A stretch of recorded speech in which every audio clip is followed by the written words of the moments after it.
Royal Caribbean's The Key promises a smoother start to your cruise, extra benefits on board, and an easier departure at the end. I've now used The Key several times on Royal Caribbean, including on my recent Liberty of the Seas cruise from Southampton, so I've had the chance to see which benefits genuinely make a difference, and which ones matter far less. So in this video, I'll explain exactly what The Key includes, how it worked on Liberty of the Seas, and the 10 things you need to know before deciding whether it's worth buying for your cruise.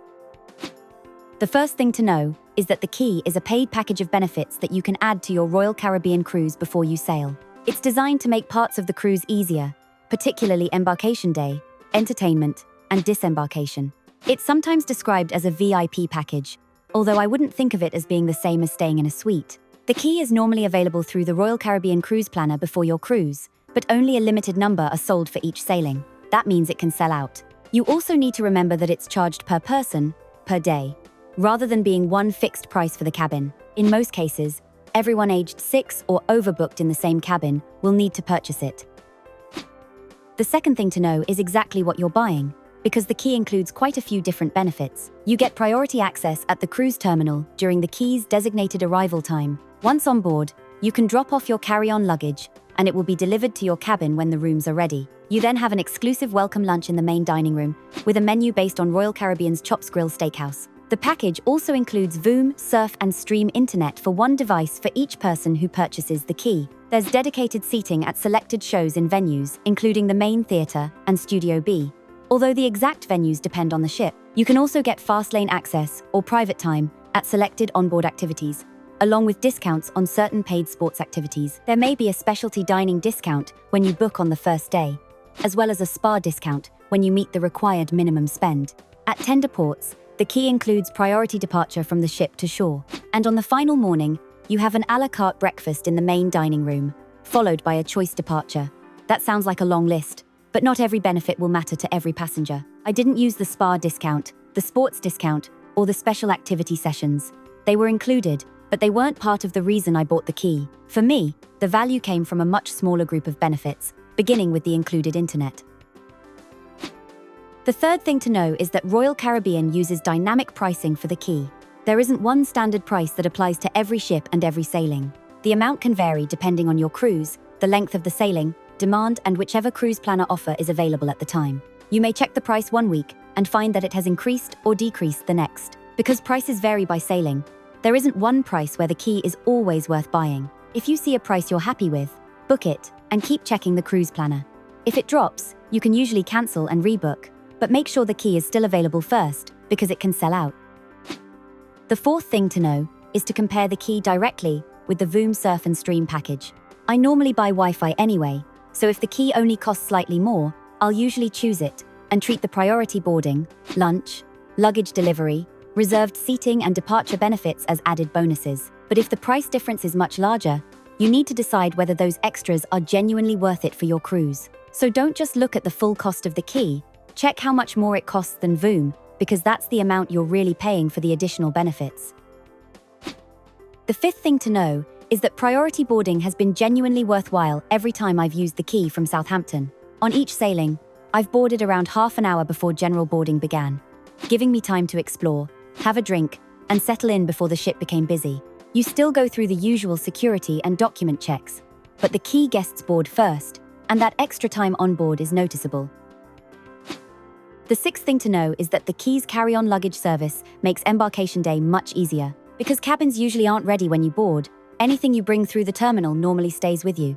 That can be inconvenient if you have a cabin case, camera equipment, or a laptop. With The Key, you can leave your carry-on luggage at the designated drop-off point near the main dining room, and it will be delivered to your cabin. Being able to leave the heavier items behind means you can have lunch or explore the ship without carrying everything around. The seventh thing to know is that The Key Welcome Lunch is more than simply a quieter alternative to the Windjammer. It's held in the main dining room and features a menu based on Chops Grill, Royal Caribbean's specialty steakhouse. The choices are more limited than you would get during a normal meal in Chops Grill, but the style of the food is very similar. I've eaten both The Key Welcome Lunch and lunch in Chops Grill, so I can compare them from experience. The Key menu included a choice of starters, main courses and desserts. You don't get the full restaurant menu or quite the same range of side dishes, but it's a proper 3-course meal based on one of Royal Caribbean's specialty restaurants. There's also a practical advantage.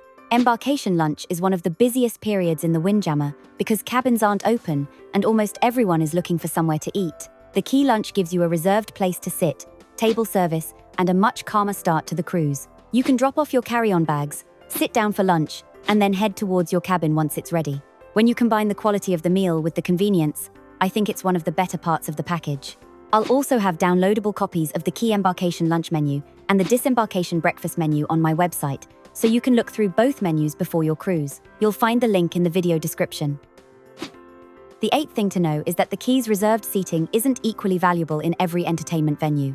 On Liberty of the Seas, dedicated seating was available at selected performances in the Royal Theatre and Studio B. You still need to check the information provided on board, because the seating is only held until a certain time. The Key isn't permission to arrive after a performance has started and expect a seat to remain empty. In the Royal Theatre, the reserved section was on the upper level. The seats were towards the front of that level, so they weren't bad seats, but I wouldn't necessarily describe them as the best seats in the theatre. If you arrive early enough without the Key, you may prefer to sit lower down or closer to the centre.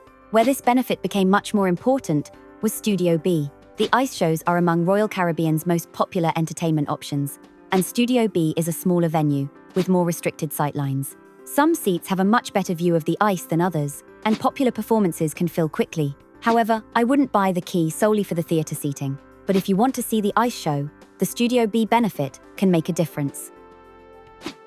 The 9th thing to know is that the Key includes priority departure at tender ports. I haven't used this particular benefit on Royal Caribbean, but I have visited tender ports on other cruises, and getting ashore can take time when lots of passengers are waiting for boats. If you're exploring independently or need to meet a tour, priority tendering could be genuinely useful because it helps you get ashore earlier and make the most of your time in port. The 10th thing to know is that the Key can also make the final morning much easier. Key guests have an a la carte breakfast in a designated area of the main dining room, which is a calmer option than trying to find space in a busy buffet while carrying your hand luggage. You also get choice departure, and your checked cases are placed in a separate Key collection area inside the terminal. That was particularly useful when Liberty of the Seas returned late because of bad weather.